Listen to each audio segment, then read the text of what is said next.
Bienvenue dans le podcast de ceux qui veulent vivre du web, entreprendre et mener une vie personnelle épanouie. Nous sommes Will et Emily, parents, entrepreneurs et partenaires dans la vie comme dans le business. Nous partageons avec vous notre aventure entrepreneuriale, le e-commerce, Amazon, le marketing et notre passion pour le web. Le podcast est disponible sur toutes les plateformes, pensez à vous abonner. Bonjour et bienvenue dans ce nouveau podcast. Bonjour. Bon, j'espère que vous allez bien, que Ouais. vous avez passé une bonne semaine. Nous, on a très chaud, Ouais, il fait très très chaud, on est en Auvergne là, avec mais bon, ça va. les enfants chez les grands-parents et La piscine, c'est ça, donc tout va bien. tout va bien. Aujourd'hui, on voulait vous parler des 5 facteurs à considérer lorsqu'on se lance dans le e-commerce. Oui, ça nous paraissait important de parler de ce sujet. Ouais, surtout quand on débute, parce que il y a pas mal de choses. On peut tomber facilement dans certains pièges. On ne sait pas forcément par où aller, et avoir ces facteurs-là en tête avant de se lancer, je pense que c'est une bonne chose. Oui, je pense que c'est bien, puis ça aide aussi à la recherche produit. Ouais. Voilà, c'est une bonne aide. Donc Alors, on va commencer. Ouais, c'est ça. Alors numéro 1. Pour nous, numéro 1, en tant C'est que... ouais, parce qu'on a de l'expérience, c'est qu'on a de vendre l'expérience. sur une marketplace. Alors, une marketplace, donc la plus connue, bien sûr, c'est Amazon, mais ça peut être aussi Cdiscount. Ouais. Ça peut être alors Pour la évidemment, France. ouais, c'est ça, ça peut être Amazon, Cdiscount ou Price Minister ou autre, ou la Fnac. Voilà. Mais bon, on va dire que c'est Amazon. Après avoir testé, c'est vrai que Amazon, c'est là où il y aura plus de volume. Et puis en deuxième, c'est Cdiscount. Mais le premier, bien sûr, c'est Amazon. Et Amazon, bien sûr, plutôt Amazon Europe. Ouais. Parce que, bon, Amazon États-Unis, c'est Il y a- très compétitif et c'est une autre paire de manches. Mais on en parlera peut-être dans un autre épisode une Ouais. autre fois. Mais pour nous, Amazon Europe, il y a des superbes opportunités. Ouais. Et notamment en France... Et pourquoi une En marketplace Pardon ? Pourquoi une marketplace Ah, pourquoi une marketplace ? Alors, pourquoi une marketplace ? Eh bien, en fait, quand on fait du e-commerce, on n'y pense pas, mais quand on est sur une marketplace, les visiteurs de cette marketplace, d'Amazon, de Cdiscount, ils sont là pour acheter. Ils ont une intention d'achat. Ouais. En plus, ils ont un compte, et donc dans ce compte, Cdiscount ou Amazon ou Price Minister, souvent, ils ont leur carte de crédit d'enregistrée. Sauf si c'est la première fois, bien sûr, mais en général, c'est des gens qui viennent depuis des années. Et donc là, c'est beaucoup plus facile. Vous, tout ce que vous avez à faire finalement, c'est de positionner votre produit le plus haut possible Sur le mot-clé recherché. sur le mot-clé recherché. Et si tout est bien fait, bien sûr, si bonne photo, si beau texte, si tout est Si vous avez un listing qui est bien soigné, qui est bien soigné, exactement. ça sera généralement, beaucoup plus c'est facile. ça. Ce sera beaucoup plus facile du coup d'être sur la marketplace parce que les gens sont là pour acheter et ils vont pas se poser de questions. En plus, ils ont confiance en Amazon, Cdiscount, ils savent que s'il y a un problème, Il se faut rembourser. il se faut rembourser. Ouais. Donc c'est pour ça que pour nous, c'est notre conseil numéro 1. Ouais. C'est de débuter par exemple sur une marketplace. Et notamment dans des petits marchés comme des petits marchés. C'est pas des petits marchés, c'est pas vrai. C'est pas des petits marchés, mais c'est des marchés où il y a en réalité il y a pas les Américains dessus. C'est la France. ou pas les Anglais ou pas les Allemands. Ouais, c'est ça. Il y a moins de marketeurs. Il y a moins d'e-commerçants. Donc, C'est vrai que c'est pas de l'anglais. c'est- Alors après, vous allez me dire oui, mais c'est- l'Allemagne, c'est de l'allemand. Mais l'Allemagne, c'est un gros marché et il y a beaucoup de gens qui s'y intéressent. c'est Mais la France, l'Espagne et l'Italie. la France, l'Espagne et l'Italie. Ces pays-là, ils ont moins de compétition, mais il y a quand même une belle demande. Bah oui, on a quand même. C'est des pays qui font plus de 60 millions d'habitants. Il y a des gens. Exactement. Et puis, en fait, les anglophones, les vendeurs anglophones, ils ont plus de difficultés à venir sur ces marchés. Ils maîtrisent pas la langue. Bon, nous aussi, en tant que Français, on maîtrise pas forcément l'espagnol et l'italien, mais on est habitué à faire traduire nos produits parce que nous, souvent, on s'habitue à parler anglais, surtout quand on fait du e-commerce. Donc, on a dans notre tête, c'est déjà plus internationalisé, on va dire. Ouais, on est déjà un peu plus internationaux. Donc voilà, on préconise en premier marketplace, Amazon, et France, Espagne, Italie. Ouais. Numéro 2, ça serait vendre sur les marchés où il y a moins de compétition, mais une vraie demande. Donc là, ça rejoint un peu le point précédent. Oui, ça rejoint un peu le point précédent. Mais alors, en fait, ce que je voulais discuter surtout, c'est le fait d'essayer de chercher des produits qui sont pas les plus, comment on dit, obvious, les plus visibles, par exemple, je sais pas. C'est ça. En fait, c'est aller chercher des produits, par exemple, des accessoires de produits très populaires. Exactement. Donc là, par contre, le contre-exemple, pour moi, c'est la coque iPhone où ça a été fait, refait. Oui. Donc ça, pour moi, c'est un contre-exemple. Mais parce que déjà, c'est déjà je préfère quand même le citer parce que c'est vrai que souvent, quand on démarre, on a envie de faire des coques iPhone, mais je trouve que c'est pas forcément la bonne idée. Mais essayez de trouver un produit qui se greffe sur un produit populaire. Donc comme ça, vous allez bénéficier de la forte demande qui est rattaché au produit populaire, mais sur l'accessoire du produit populaire. Donc, qu'est-ce qu'on a comme exemple Par exemple, je pense à une enceinte Bluetooth. C'est des produits qui sont très populaires. Oui. On peut très bien s'imaginer une sacoche, un petit sac pour transporter cette enceinte Bluetooth. Partout où on va, parce que c'est un objet de voyage, on l'emmène partout, en week-end, en vacances.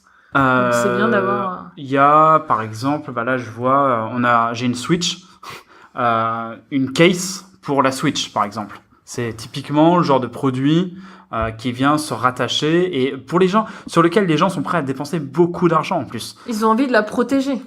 Ouais, ils ont envie de la protéger. Ils ont pas envie qu'elle se cache que se casse pendant le voyage. C'est ça. Je pense aussi à un autre truc.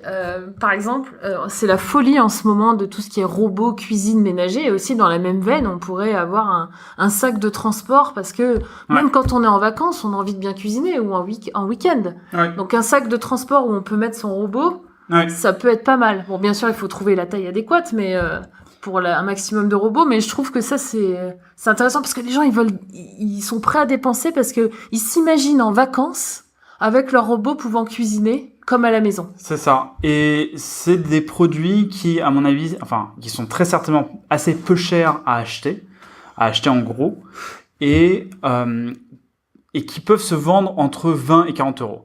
Et ce prix-là, ce spectre de prix entre 20 et 40 euros, c'est typiquement le prix pour lequel les gens sont prêts à dépenser de façon impulsive. C'est-à-dire que ils vont pas réfléchir. Il n'y a pas trop de réflexion. Il y a pas de réflexion. C'est ça. Trop de réflexion. Je veux dire, c'est avec un minimum de 20 euros, ce qui vous permet d'avoir une belle marge, avec un maximum de 40 euros, parce que au-dessus de 40 euros, les gens vont commencer à réfléchir, à se poser des questions, à peut-être plus comparer les produits les uns entre les autres, etc. Ça commence à faire une somme. Donc forcément, c'est ça. On commence à être plus regardant sur le produit. Ouais. Mais en tout cas, c'est le genre de produit qui, en se rattachant à un produit très populaire, et on peut justement piggybacker. Capter cette forte demande. Ouais. Donc ça, moi, je trouve que c'est quelque chose qui est vraiment pas mal. Exact. C'est vraiment pas mal. Maintenant, passons 3. au troisième, exactement. Alors, moi, je pense il faut répondre à un vrai problème et apporter une solution immédiate. Les gens, quand ils ont un problème, ils veulent tout de suite la solution. Ils veulent pas attendre 3 mois, 4 mois, ils veulent pas. Ils veulent tout de suite la solution parce que c'est parce que c'est un problème qui gâche leur vie. Par exemple, je pense au sommeil. Par exemple, si tu peux pas bien dormir parce que ton conjoint ronfle, et que t'as pas dormi pendant 5 nuits, il faut absolument une solution, mais immédiate, tout de suite. C'est ça, et c'est le genre de truc où la personne elle va aller sur Internet et chercher un objet, un produit qui va permettre de résoudre ce problème, cette souffrance en fait. Et se positionner sur ce genre de marché-là, c'est s'assurer aussi d'avoir beaucoup. Alors si c'est une souffrance qui est commune parmi comme le ronflement, on va dire. Oui, c'est commun. C'est s'assurer aussi des beaux revenus avec un produit qui peut être très populaire avec ce genre de problème-là.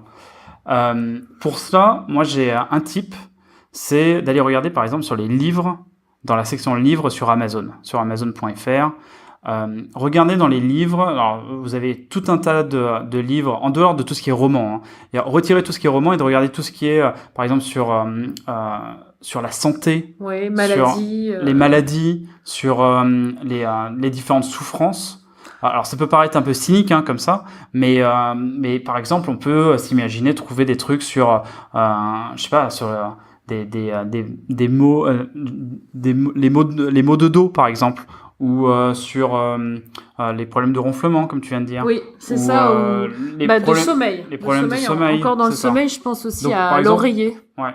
C'est ça. Un oreiller, vous dormez très mal. Alors c'est peut-être pas votre mari qui ronfle, mais vous avez très mal à la nuque. Il faut vraiment une solution. Donc là aussi, il y a un oreiller.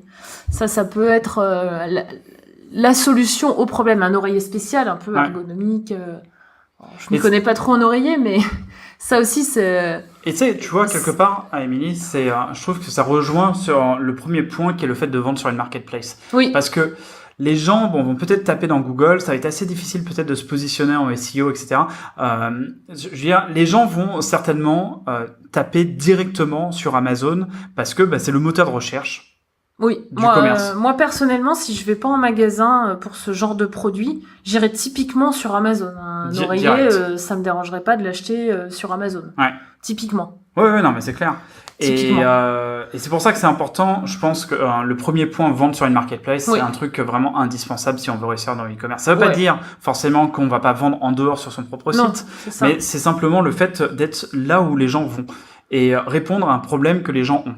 Et justement, ce que tu disais aussi, d'aller dans la section livres d'Amazon et voir tout ce qui est maladie, développement personnel, là on peut vraiment trouver des marchés qui sont en forte demande, parce qu'on peut voir les meilleurs livres dans telle catégorie santé par exemple. Là on peut vraiment voir ce que les gens recherchent, ou même dans business, ou enfin dans n'importe quel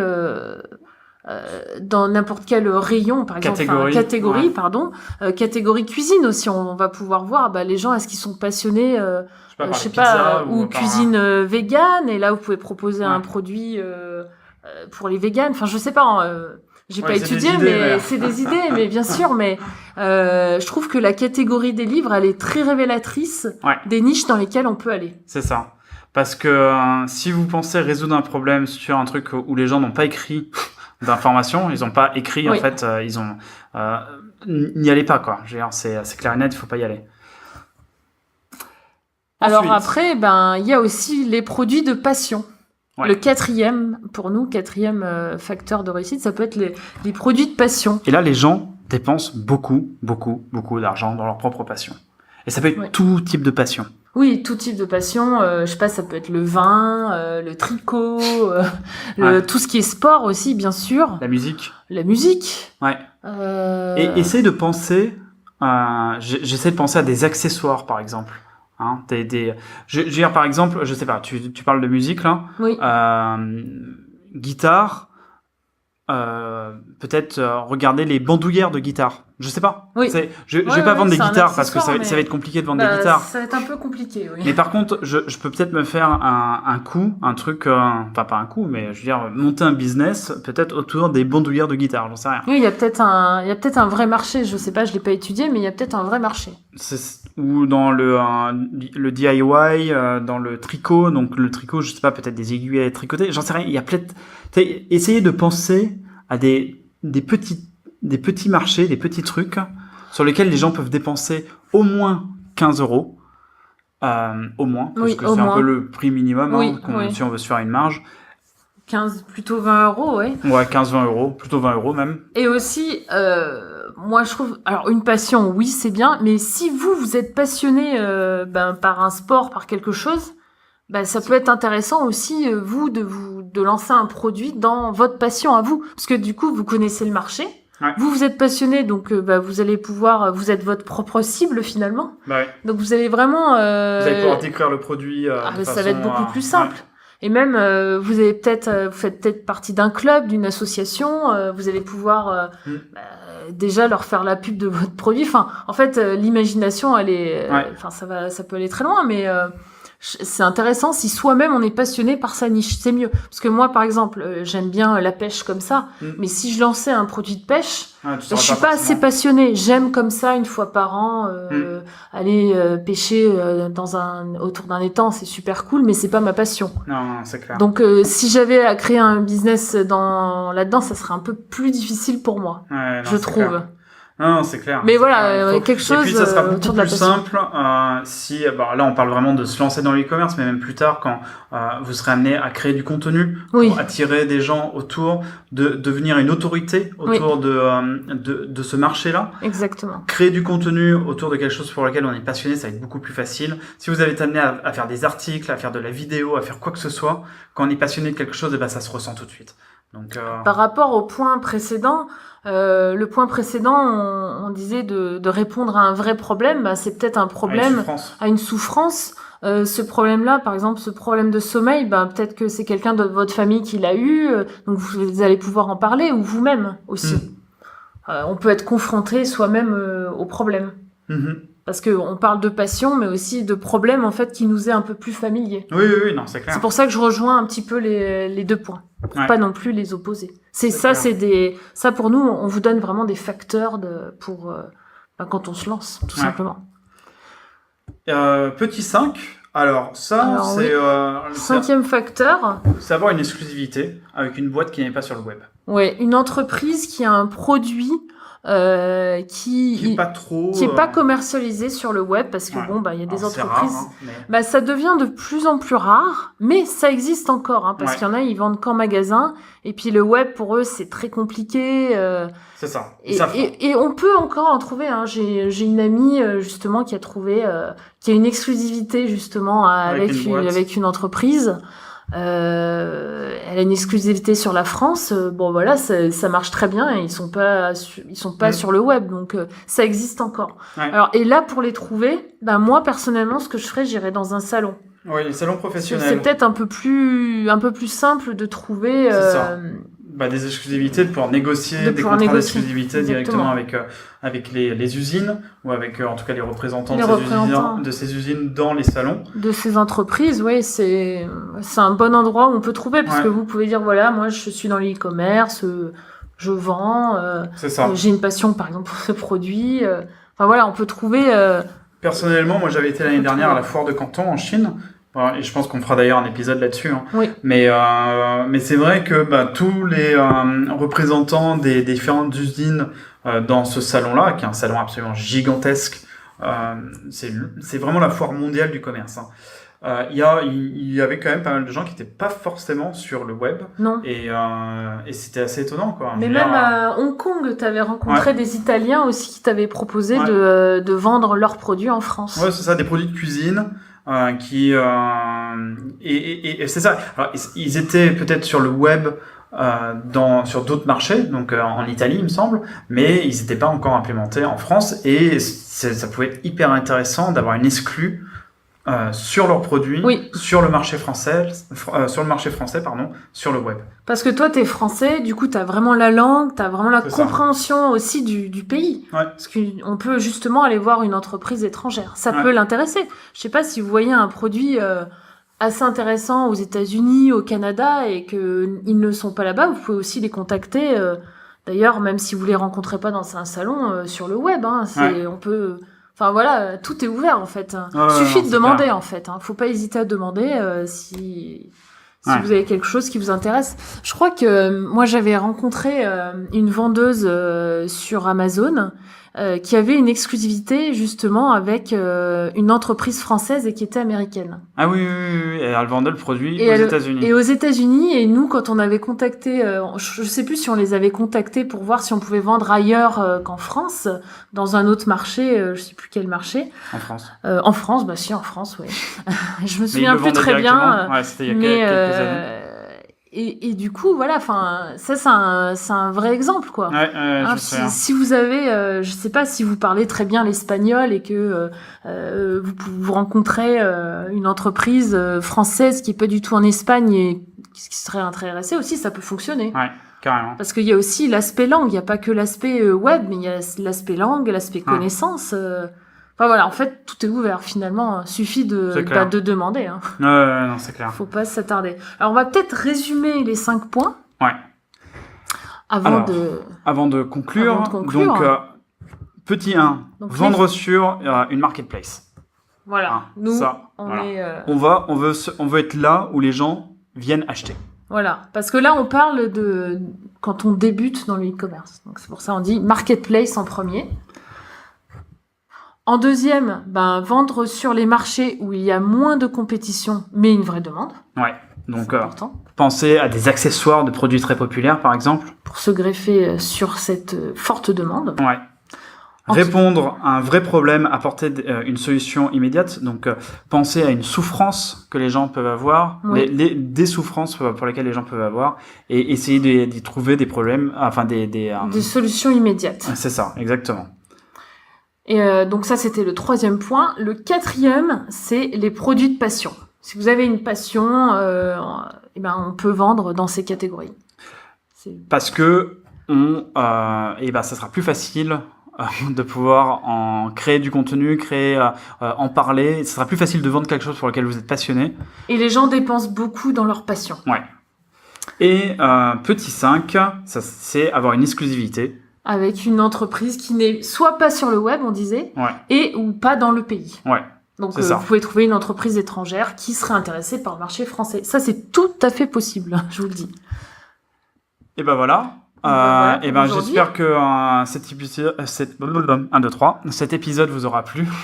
On espère que ça vous aura plu parce que je pense que ça peut bien vous aider si vous êtes surtout dans le début de votre aventure e-commerce, ça peut vraiment vous aider à aller dans la bonne direction. C'est ça. À prendre un peu plus de hauteur par rapport à tout ça. Ouais, c'est ça. Et ne pas se lancer un peu à l'aveuglette. À l'aveuglette, dans tous les produits qui sont très à la mode et qui ne vous garantissent pas de construire un business sur le long terme. Exactement. Ce qu'on veut, c'est quand même de construire quelque chose qui peut tenir dans le temps. Plusieurs années.